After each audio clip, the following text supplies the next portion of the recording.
নজর রাখবো পরবর্তী সংবাদে। একটা একটা করে দিন পেরোচ্ছে আর বাংলাদেশ থেকে উঠে আসছে নতুন নতুন খবর।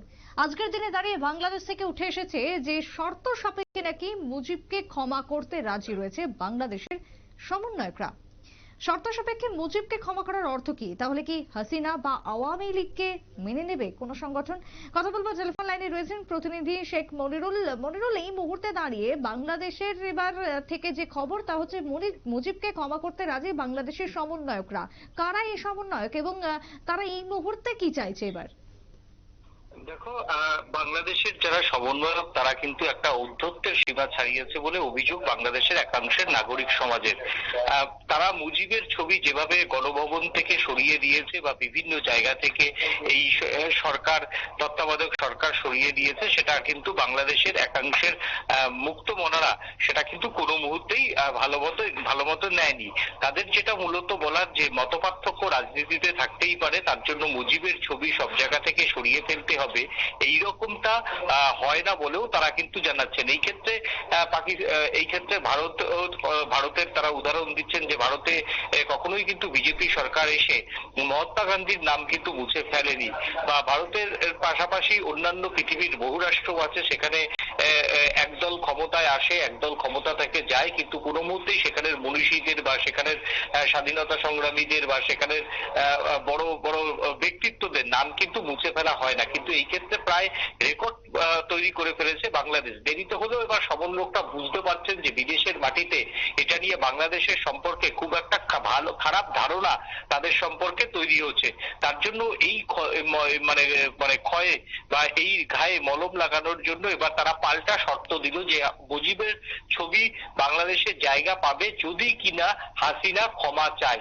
এই যে বাংলাদেশে বিগত 15 বছরে হাসিনার আমলে যা যা হয়েছে সেটা নিয়ে প্রাক্তন প্রধানমন্ত্রী শেখ হাসিনাকে ক্ষমা চাইতে হবে, এবং শুধু তাই নয়, শেখ হাসিনার পাশাপাশি আওয়ামী লীগকেও কিন্তু ক্ষমা চাইতে হবে।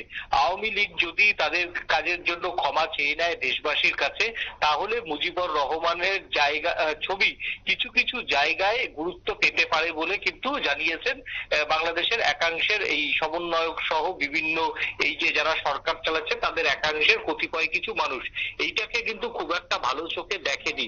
এবং আওয়ামী লীগ যারা করেন বা আওয়ামী লীগের কর্তারা তারা মনে করছেন যে ক্ষমা চাওয়ার তো কোনো প্রশ্নই নেই। এককালে বাংলাদেশের স্বাধীনতা সংগ্রামে এই জামাত সহ বিভিন্ন বড় একটা জনগোষ্ঠী তারা কিন্তু বাংলাদেশের স্বাধীনতা সংগ্রামে কিন্তু তারা বাধা দিয়েছিল, এবং তাদের বাধাকে অতিক্রম করেই কিন্তু বাংলাদেশে মাতৃভাষা বাংলা প্রতিষ্ঠা পায়, এবং সেই সঙ্গে বাংলাদেশের স্বাধীনতাও কিন্তু আসে। কিন্তু তার মানে এই নয় যে এই গোষ্ঠী বেশি দিন রাজনীতি করতে পারবে এবং উগ্র মানসিকতা নিয়ে একটি রাষ্ট্র পরিচালনা করা যায় না বলে কিন্তু পাল্টাও আওয়ামী লীগ আক্রমণ করা শুরু করেছে। আওয়ামী লীগ কর্মীদের দাবি ক্ষমা চাওয়ার কোনো প্রশ্নই নেই এবং ক্ষমা তারা চাইবে না। সেই সঙ্গে